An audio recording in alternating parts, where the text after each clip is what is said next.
100 रोटी वाला ससुराल। सुनो जी, मुझे तो शीतल की बड़ी फिक्र रहती है। उसका ध्यान तो बस घर के बाहर दोस्तों के साथ घूमने फिरने में ही रहता है। उसे कुछ बोलो तो एक नहीं सुनती।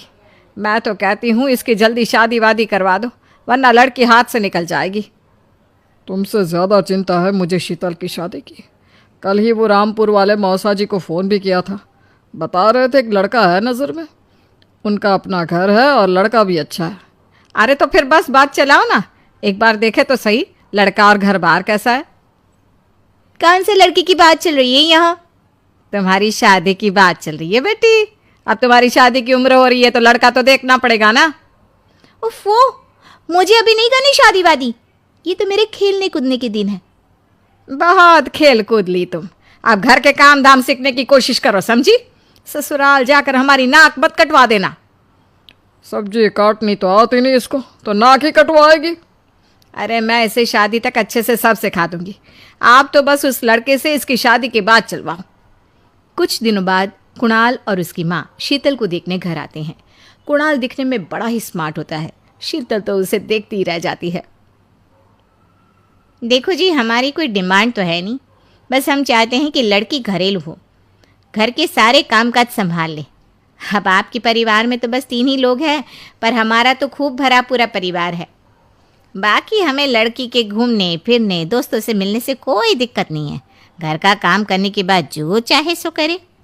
अरे वाह, ये तो इतने बढ़िया लोग हैं। लड़का भी इतना स्मार्ट है और ऊपर से इन्हें मेरे घूमने फिरने से भी कोई दिक्कत नहीं है। हे भगवान, तूने तो बिना मांगे ही मुझे सब दे दिया। बताओ जी, और क्या चाहिए हमें? हमारी तरफ से तो रिश्ता पक्का है जी। बस फिर तो हंसी खुशी शीतल और कुणाल की शादी हो जाती है। शीतल मन ही मन बड़ी खुश होती है और उसी खुशी के साथ वो अपने ससुराल में कदम रखती है।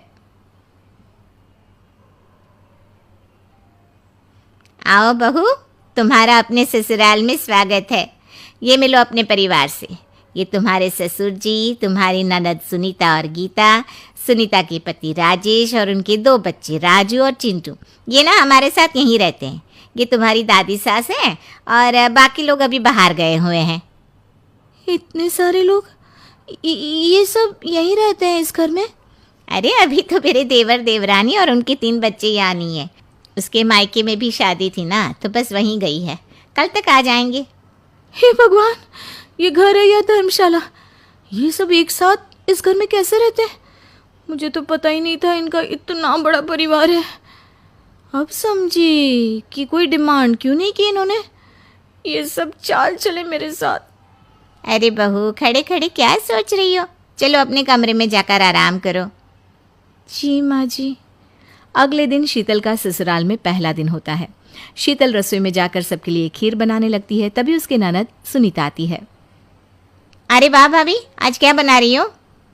बस दीदी, आज वो पहली रसोई है ना, तो खीर बना रही थी। अरे भाभी, ये खीर वीर रहने दो। घर में 4 लोगों को शुगर है और कुछ लोग मीठा ही नहीं खाते। आप ना सीधा खाना ही बना दो। क्या फ़र्क पड़ता है, मीठा बने या नमकीन?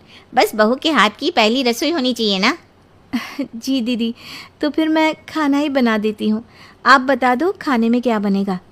बस सिंपल सी कोई सब्जी बना दो, जैसे आलू गोभी या आलू मटर, और उसके साथ रोटियां सेक दो।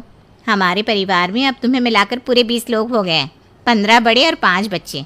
बड़ों की 6-6 और बच्चों की 2-2 के हिसाब से रोटी बना देना।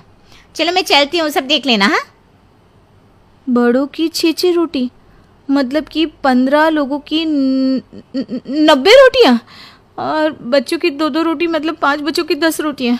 90 और 10 मतलब कुल मिलाकर 100 रोटियाँ। हाय, मैं तो मर गई।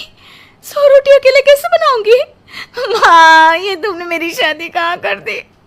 शादी से पहले तो मैंने कभी 4 रोटी से ज़्यादा नहीं बनाई। शीतल एक बड़ी सी परात में 100 लोगों के हिसाब से आटा निकालती है और उसे गूंथना शुरू करती है। आटा गूंथते गूंथते शीतल के पसीने छूट जाते हैं। उसके बाद बारी आती है रोटी बनाने की। शीतल एक एक करके रोटी बनाना शुरू करती है और 10 रोटी बनाते ही अपनी कमर पकड़ लेती है। हाय, मैं मर गई। मेरी कमर टूट गई खड़े खड़े, और ऊपर से इतनी गर्मी। मैं 100 रोटियाँ कैसे बनाऊंगी? अरे भाभी, सब बाहर रोटियों का इंतजार कर रहे हैं। ज़रा जल्दी जल्दी रोटी सेक दो।